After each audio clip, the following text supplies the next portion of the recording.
बेटी की चतुराई ने गरीब पिता का कर्ज उतारा। बहुत पुराने समय की बात है। एक गरीब आदमी था। एक दिन वह राजा के पास गया और बोला, महाराज, मैं आपसे कर्ज मांगने आया हूँ। कृपया करके आप मुझे 5,000 रुपये दें। मैं 5 महीने के अंदर आपके रुपए वापस कर दूंगा। राजा ने उसकी बात पर विश्वास कर उसे 5,000 रुपये दे दिए। 5 महीने बीत जाने के बाद भी जब उस व्यक्ति ने राजा के 5,000 रुपये नहीं लौटाए, तब राजा को मजबूरन उसके घर जाना पड़ा। लेकिन वहाँ वह व्यक्ति नहीं मिला। जब भी राजा वहाँ जाता, बहाना बनाकर उसे वापस भेज दिया जाता। एक दिन फिर राजा उस व्यक्ति के घर गया। वहाँ और कोई तो नहीं दिखा। उस व्यक्ति की बेटी बैठी थी। राजा ने उसी से पूछा, तुम्हारे पिताजी कहाँ हैं? लड़की बोली, पिताजी स्वर्ग का पानी रोकने गए हैं। राजा ने फिर पूछा, तुम्हारा भाई कहाँ है? लड़की बोली, बिना झगड़ा के झगड़ा करने गए हैं। राजा के समझ में एक भी बात नहीं आ रही थी, इसलिए राजा फिर पूछता है, तुम्हारी माँ कहाँ है?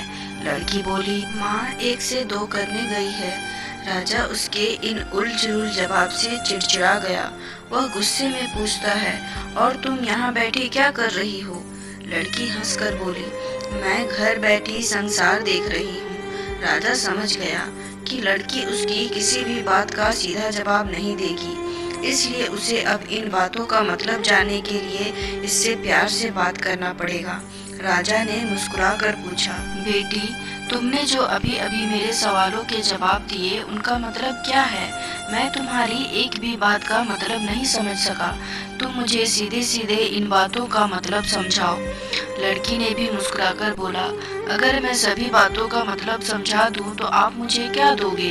राजा के मन में सारी बातों को जानने की तीव्र उत्सुकता थी। वह बोला, जो मांगोगी वही दूंगा।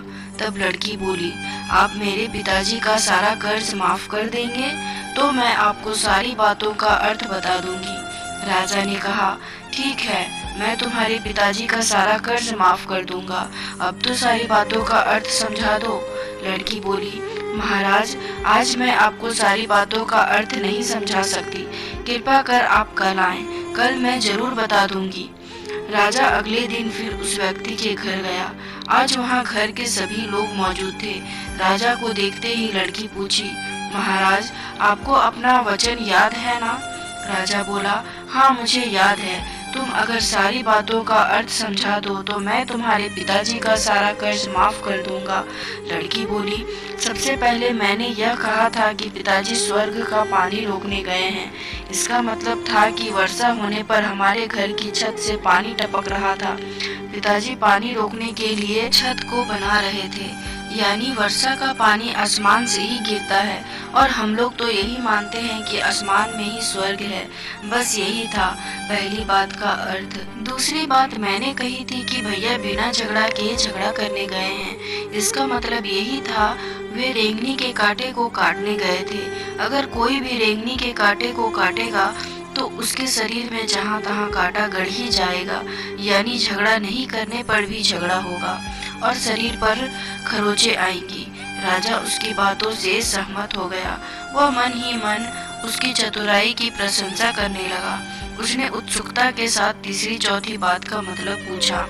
लड़की बोली, महाराज, तीसरी बात मैंने कही थी कि माँ 1 से 2 करने गई है। इसका मतलब था कि माँ अरहर दाल को पीसने गई है।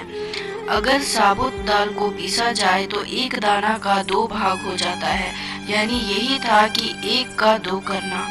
रही चौथी बात, तो उस समय मैं भात बना रही थी और उसमें से एक चावल निकाल कर देख रही थी कि भात पूरी तरह पका है कि नहीं। इसका मतलब है कि मैं एक चावल देखकर ही जान जाती हूँ कि पूरा चावल पका है कि नहीं, अर्थात चावल के संसार को मैं घर बैठी देख रही थी। यह कहकर लड़की चुप हो गई। राजा सारी बातों का मतलब जान चुका था। उसे लड़की की बुद्धिमानी भरी बातों ने आश्चर्य में डाल दिया था।